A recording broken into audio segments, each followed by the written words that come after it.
Crowds have gathered in Istanbul and Ankara this week to protest the U.S. Embassy move to Jerusalem and the deadly clashes between Palestinian protesters and Israeli troops in Gaza.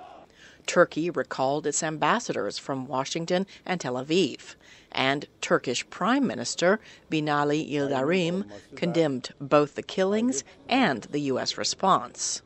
The fact that the United States, that claimed to be a mediator to preserve the peace in the region and in the world, has a share in this massacre is something else and is definitely unacceptable. State Department spokeswoman Heather Nauert downplayed the tensions, saying Turkey is still an important U.S. ally. We're aware that Turkey has recalled its ambassador. That is within Turkey's right to do so. And I don't see that as diminishing our relationship with the government of Turkey. Another strain on bilateral ties is Turkey's detainment since 2016 of American pastor Andrew Brunson, who could face 35 years in prison on espionage and terrorism charges. The State Department has said the charges are groundless, and a number of U.S. senators agree and are calling for his release. And in our country, we have a belief that we would rather let 100 guilty people go before we put one innocent person in prison. And it seems like it's almost the opposite right now based on the sheer number of people who are imprisoned in Turkey.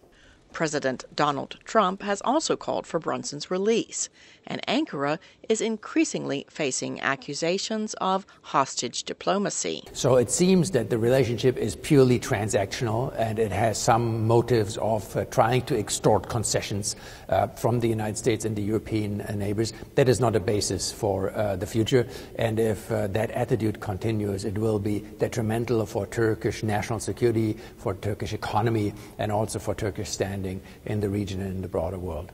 Turkey has blasted the U.S. for sentencing a Turkish banker in New York for his role in helping Iran evade U.S. sanctions, saying no country has the right to judge or punish Turkey.